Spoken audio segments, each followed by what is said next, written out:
Good morning students, you are welcome in this video, and this video is for class 9th, 10th or 11th. Is equally important one. Okay, and you know that we are discussing about the topic passive construction, and I have told you about the basic concept or rules of the passive voice, having about the sentences, assertive, negative and interrogative. And today I will teach you about some unimportant subjects, some pronouns are not used in the transforming into passive voice. Okay, and what are the pronouns that are not used to convert in the passive voice, I tell you. Okay, तो आज हम बात करेंगे कुछ ऐसे pronounce की, ऐसे कुछ अनइम्पोर्टेंट सब्जेक्ट्स के बारे में जिनको हम पैसिव वॉइस बनाते समय यूज में नहीं लेते, अदरवाइज यूज में ले भी लिया जाए तो उससे कोई फर्क भी नहीं पड़ता। ठीक है, अब ऐसे कौन से प्रोनाउन हैं जिनका हम यूज जो है वो सब्जेक्ट से जब ऑब्जेक्ट में कन्वर्ट करते हैं तो उसका हम यूज नहीं करते। तो ऐसे कौन कौन से हमारे पास सब्जेक्ट्स हैं? ओके, तो ध्यान रखना, मैं बात कर रहा हूं अनइम्पोर्टेंट सब्जेक्ट्स की। अनइम्पोर्टेंट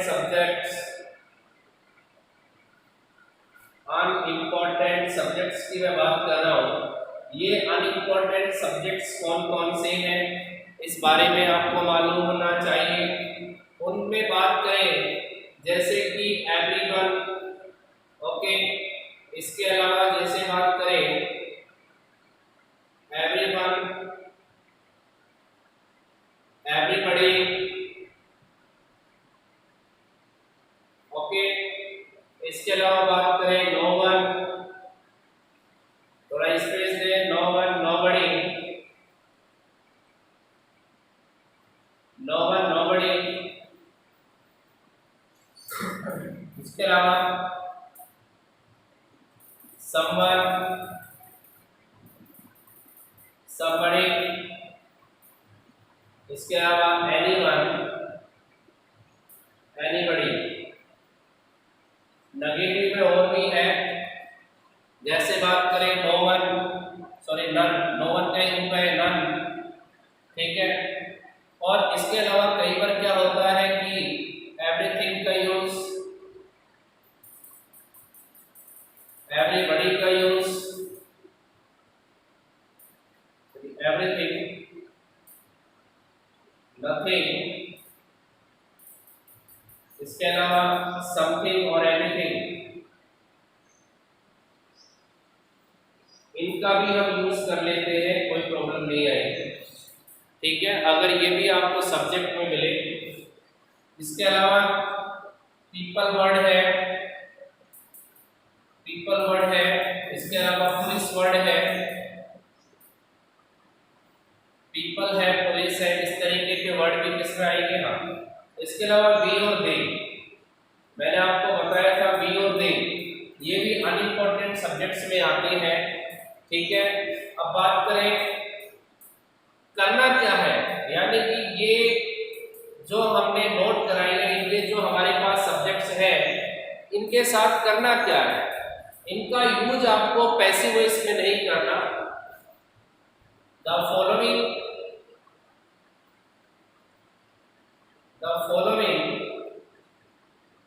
ओके, द, ठीक है, the following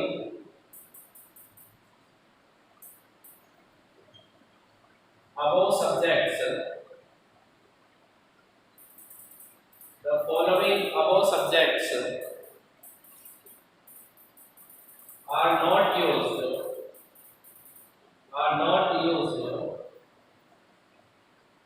into the in passive voice, इनका यूज हम पैसिव वॉइस में नहीं करते, ये बात ध्यान रखिए। अगर सेंटेंस, अगर एक ध्यान रखना, ये एक पॉइंट की हम बात की, दूसरे पॉइंट की हम बात कर रहे हैं, none, no one, nothing.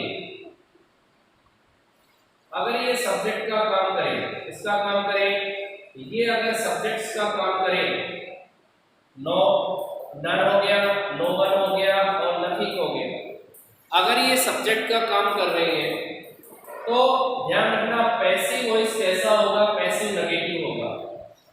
Passive कैसा होगा, नेगेटिव। ध्यान रखना अगर हमें सब्जेक्ट में नो वन नन और नथिंग मिले तो पैसिव वॉइस कैसा होगा, नेगेटिव होगा। अब नेगेटिव बनाने के लिए पैसिव वॉइस में क्या लगाना पड़ेगा, नॉट लगाना पड़ेगा। तो ये बात आप ध्यान रखिए, ठीक है। तो ये आप 2 पॉइंट ध्यान रखिए। और तीसरा पॉइंट ध्यान रखिए, some people and many people, अगर इस तरह के कोई भी वर्ड्स आपको मिले तो ध्यान देना ये इंपॉर्टेंट है, ये इंपॉर्टेंट सब्जेक्ट्स है, इंपॉर्टेंट सब्जेक्ट्स है और इनका यूज हम पैसिव वॉइस में करते हैं। ध्यान रखना जितने भी बाकी के अलावा जो बचे वो इंपॉर्टेंट है, लेकिन अगर जैसे पीपल आए, केवल पीपल आए तो अनइम्पोर्टेंट है, लेकिन सम पीपल और मैनी पीपल का यूज हो तो वो इंपॉर्टेंट सब्जेक्ट्स है। इसका मतलब हम इसका यूज कर सकते हैं, यानी इसका हम यूज कर सकते हैं बाय सम पीपल, ठीक है, या बाय मैनी पीपल। इस तरीके से हम इनका यूज कर सकते हैं। क्लियर है ना? हाँ, ये इंपॉर्टेंट है और इंपॉर्टेंट सब्जेक्ट्स का हम यूज कर सकते हैं। क्लियर है बात? ओके, तो ये आप नोट कीजिए, इसका स्क्रीनशॉट लीजिए, इसके बाद मैं एग्जांपल बताता हूँ। ओके, हो गया होगा, रफ करता हूँ इसको मैं और इसके एग्जांपल अब हम देखते हैं।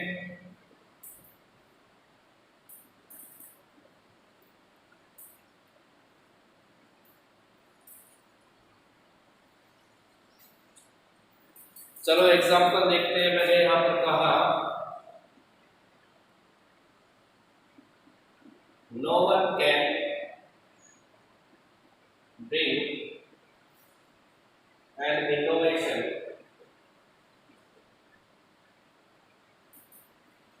no one can bring an innovation in the field of education, in the field of education without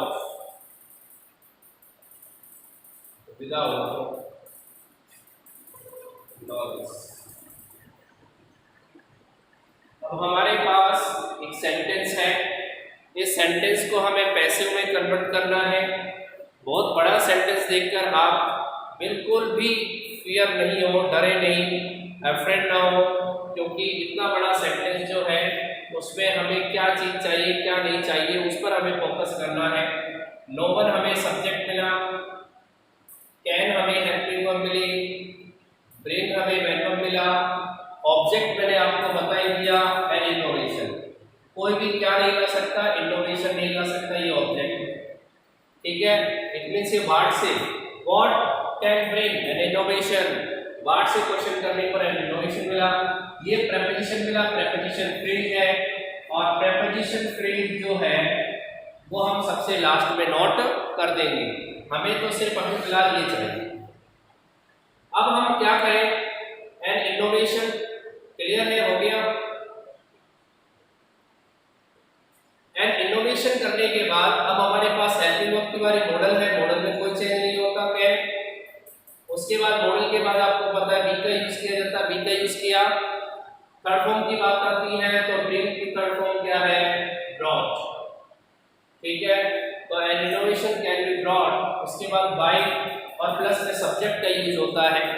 लेकिन अब हमें देखना है कि what type of the subject is given. You know this is unimportant, और अनइम्पोर्टेंट की बात करें तो अनइम्पोर्टेंट को हम बाय प्लस सब्जेक्ट में नोट नहीं करते, यानी कि हम उसे ऑब्जेक्ट की जगह पर रिप्लेस नहीं कर सकते in case of this is an unimportant subject. Clear? तो यहाँ पर अब हम इसे छोड़ देंगे, तो क्या हम इस प्रेपोजिशन फ्रेज को भी छोड़ दें? नहीं, इसको नहीं छोड़ना, जितना कहा गया है उतना ही छोड़ना है।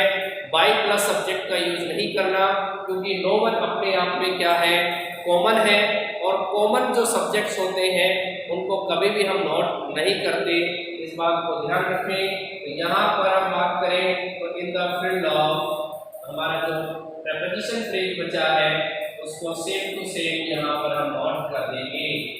In the field of education without knowledge. Clear है, ये समझ में आई आपको बात। लेकिन अब एक बात हमने यहाँ पे थोड़ा सा ध्यान दें, ये नो वन था, नेगेटिव था, इसलिए यहाँ पर कैन नोट आना चाहिए। ठीक है, यहाँ पर कांट भी कर सकते हैं, कांट कर सकते हैं क्योंकि ये नेगेटिव होना चाहिए, तो इसलिए इसमें नोट ऐड कर देंगे। क्लियर। अब देखिए, अब हमने कहा police caught the thief, okay, ये हमने नोट किया। यहाँ पर पुलिस सब्जेक्ट हुआ, वर्ब हुई, ये ऑब्जेक्ट हुआ, द थीफ ऑब्जेक्ट हमें मिला, सब्जेक्ट में कन्वर्ट किया। कॉट सेकंड फॉर्म है, वॉज वर्ब में से यूज लेंगे तो द थीफ सिंगुलर है, वॉज का यूज किया। यहाँ पर बीइंग और बीइंग का यूज नहीं होगा, क्या नेगेटिव में नहीं है, नहीं तो नोट लगा देते। थर्ड फॉर्म यहाँ बात करें कॉट हो गई। उसके बाद यहाँ पर देखिए पुलिस, पुलिस मैंने कहा अनइम्पोर्टेंट है, इसलिए यहाँ पर बाई प्लस सब्जेक्ट का यूज ना करें, इसलिए हमारा सेंटेंस यहीं पर कंप्लीट होगा, the thief was cot. Clear है। तो इस तरीके से आप जो हमारे डबल ऑब्जेक्ट वाले, सॉरी क्या नाम है, हमारे जो अनइम्पोर्टेंट सब्जेक्ट्स वाले जो सेंटेंस अगर आपको मिलते हैं तो इस तरीके से आप उनको पैसिव में कन्वर्ट कर सकते हैं। अदरवाइज अगर आपको ऑप्शनल मिलते हैं तो ऑप्शनल में तो आपको जोर ही नहीं पड़ेगा, क्योंकि उस ऑब्जेक्टिव टाइप क्वेश्चन में हमें एक फायदा होता है, हमें केवल वर्ब पर फोकस करना पड़ता है, वर्ब के अलावा किसी चीज दूसरी चीज पर फोकस करने की जरूरत नहीं। केवल वर्ब देखो, सिंगुलर है, प्लूरल है, अकॉर्डिंग देखो, टेंस देखो, टेंस के अकॉर्डिंग है या नहीं, तो उसमें केवल वर्ब का ही फॉर्मेट दिया होता है। लेकिन अदरवाइज अगर आपको ऑब्जेक्टिव ना मिले और डायरेक्ट एक्टिव देके पैसिव अगर आपसे करवाएं तो उनके लिए हमें रूल समझना जरूरी होता है। क्लियर है। आगे चलते हैं। अब हम बात करेंगे इंपेरेटिव सेंटेंस के बारे में। ओके, तो इंपेरेटिव सेंटेंस के बारे में देखिए। इंपेरेटिव सेंटेंस के बारे में क्या खास है, क्या करना है। सबसे पहले तो हमें ये मालूम होना चाहिए कि इंपेरेटिव सेंटेंस का स्ट्रक्चर कैसा होता है। इंपेरेटिव सेंटेंस का स्ट्रक्चर कैसा होता है, मैंने कहा हाउ टू आइडेंटिफाई, हम कैसे पहचाने कि हमारा सेंटेंस कैसा है। तो ध्यान रखना, मैंने बात की अब हमारे पास अगर सपोज करो मैन की फर्स्ट फॉर्म है, क्लियर है, तो ध्यान रखना वो इंपेरेटिव है। सपोज करो मेरे पास मैन की फर्स्ट फॉर्म भी है, उसके बाद ऑब्जेक्ट भी है, तो किस टाइप का सेंटेंस है, इंपेरेटिव टाइप का। अगर मेरे पास यहाँ पर डू नॉट से स्टार्ट होने वाला कोई सेंटेंस है, डू नॉट आया, ठीक है, इस टाइप का कोई सेंटेंस है तो समझ जाना कि इंपेरेटिव है। अगर मेरे पास यहाँ पर प्लीज और काइंडली से स्टार्ट मिला, प्लीज और काइंडली फर्स्ट फॉर्म, ठीक है, यहाँ पर नेगेटिव भी हो सकता है, कोई प्रॉब्लम नहीं है। डू नॉट आएगा, अगर आएगा तो, अगर आता है, अदरवाइज फर्स्ट फॉर्म आता है।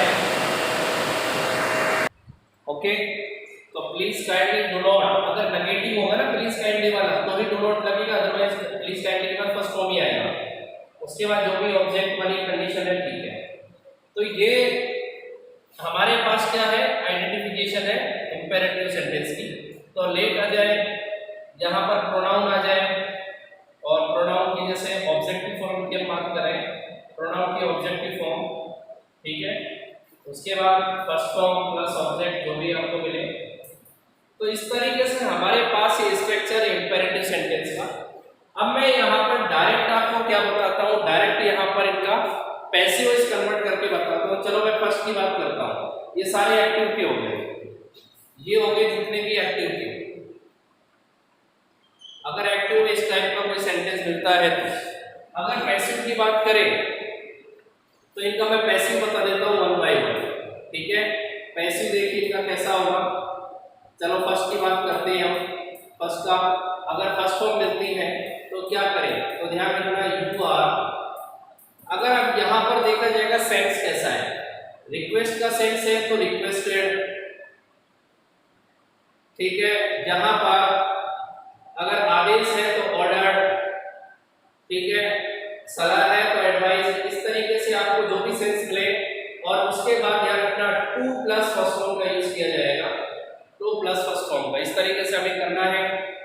सेकंड आप देख सकते हैं मैन ऑफ की फर्स्ट फॉर्म प्लस ऑब्जेक्ट, तो इसका क्या करें, तो ध्यान रखें लेट से स्टार्ट करना है। सेकंड का लेट प्लस ऑब्जेक्ट हो जाएगा।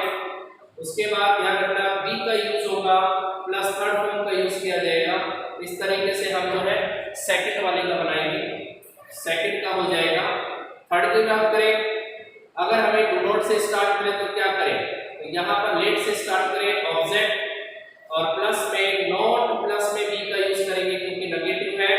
तो मैंने बताया बी में और बी से पहले हम नॉट का यूज करना है थर्ड फॉर्म, और इस तरीके से हमें इसका बनाना है, ठीक है। अदरवाइज इसका ऐसे भी बन सकता है अगर बनाना चाहे, यू आर, ठीक है, एडवाइस, ऑर्डर,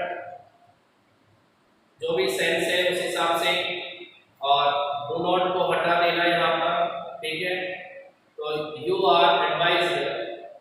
अब यहाँ पे नॉट टू का यूज करें क्योंकि नेगेटिव है, not two plus first form और प्लस ऑब्जेक्ट जो भी मिले, इस तरीके से हम कर सकते हैं, चाहे ये और चाहे तो ये।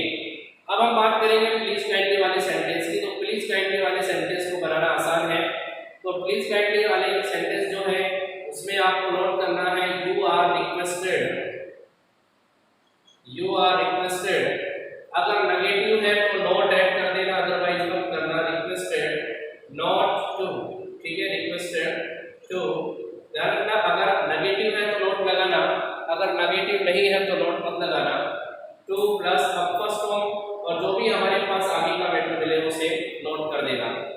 लेट वाली बात करें तो लेट का जो है वो लेट से स्टार्ट करेंगे, लेट। उसके बाद हमारे पास जो ऑब्जेक्ट है वो आ जाएगा, ऑब्जेक्ट के बाद हमारे पास जो बी की फॉर्म है वही सेम फॉर्मेट यही रहेगा, देख सकते हैं, प्लस बी। उसके बाद थर्ड फॉर्म का यूज करेंगे, यहाँ बाई का यूज करेंगे। क्यों? क्योंकि हमारे पास ऑब्जेक्ट है पहले से, तो इसलिए by plus object. Object same to same रहेगा, ऑब्जेक्ट था पहले भी और अब भी ऑब्जेक्ट, इसलिए ऑब्जेक्ट में चेंज नहीं करेंगे। ओके, अब हम इसके कुछ रूल देख ले, वो एग्जांपल्स देख लेते हैं। एग्जांपल्स के थ्रू मैं आपको बताने की कोशिश करता हूँ। ओके, इस तरीके से हम इजीली इनको कर सकते हैं।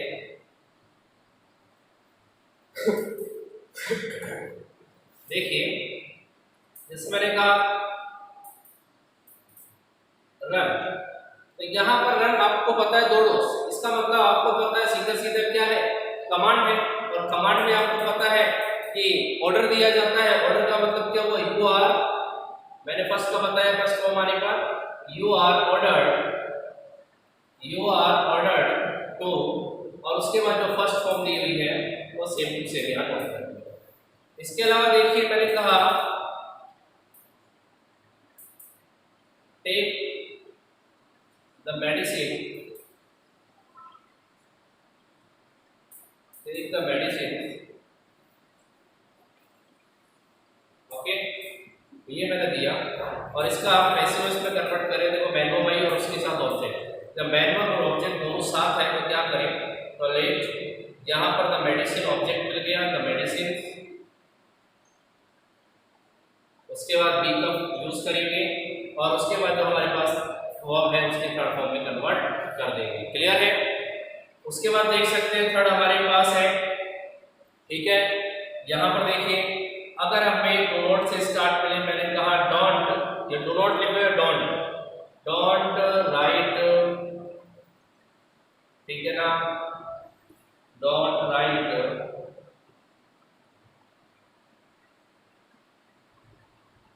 any quotation, any cure on the paper, clear. देखो डोंट राइट वर्बली हमें एनी कोड क्या मिला, यानी कि हमें ऑब्जेक्ट मिल गया, ये प्रपोजिशन फ्रेज मिला, लास्ट में लगा देंगे। डू नॉट का मैंने बताया था लेट से स्टार्ट कर सकते हैं, लेट प्लस में यहाँ पर let any quote, let any quote. उसके बाद बी का यूज करें, लेकिन बी से पहले ध्यान दें नेगेटिव है, नेगेटिव के लिए नॉट लगाना जरूरी है, तो let any quote not be return. Okay, उसके बाद हमारे पास बाई वगैरह का सिस्टम नहीं है इसमें, तो यहाँ पर लास्ट में हमारे pass on the paper. Okay, preposition phrase last में लगा दिया। अब देखिए यहाँ पर इसका इस तरीके से भी हम नोट कर सकते थे, अगर डू नॉट से स्टार्ट होता है तो यू आर, पहले देखे यहाँ पर एडवाइस की है, एडवाइस का मतलब यू आर एडवाइस्ड, यहाँ पर थोड़ा सेंस यूज में लेना पड़ेगा, you are advised. Not negative है, नॉट टू राइट, ठीक है, any quote on the paper. Okay, तो इस तरीके से भी हम इजीली इसको कर सकते हैं, लेकिन लेट वाला आपके लिए ज़्यादा इजी रहेगा, ठीक है। उसके बाद देखिए इतना नोट हो गया, इसको एक बार नोट कर लीजिए, फिर मैं आगे के एग्जांपल आपको बताता हूँ।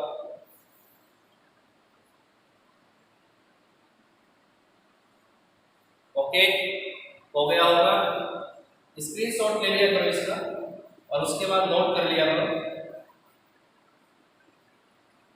ठीक है। देखिए अगर हमारा सेंटेंस प्लीज या काइंडली से स्टार्ट हो तो मैंने क्या कहा, प्लीज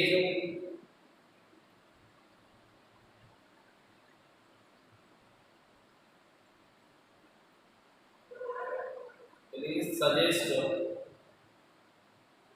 एन आइडिया।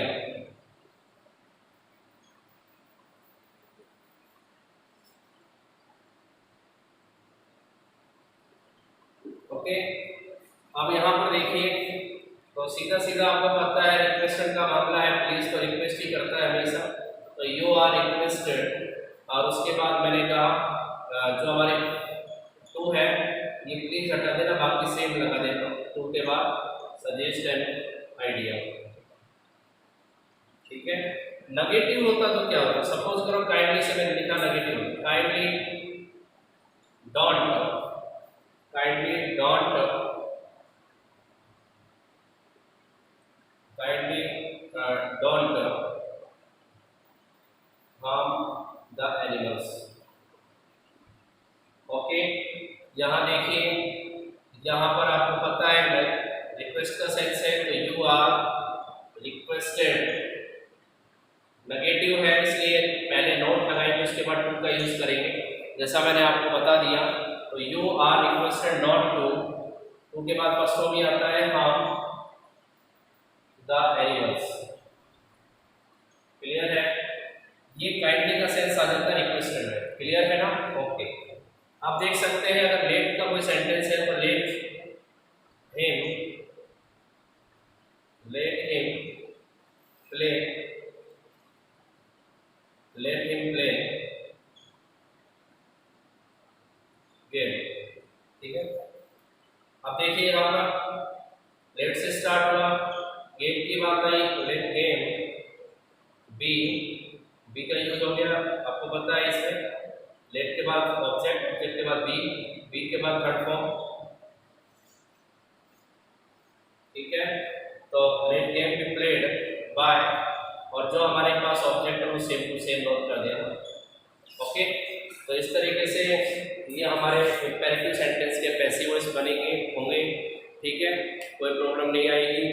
और ध्यान रखें इसमें आपको जो ऑब्जेक्टिव टाइप क्वेश्चन है, ऑब्जेक्टिव टाइप क्वेश्चन जो है वो आपको एडवर्ब के हिसाब से भी दे सकता है, जैसे आपको ऑप्शन दे दी was brought, is brought, are brought, were brought.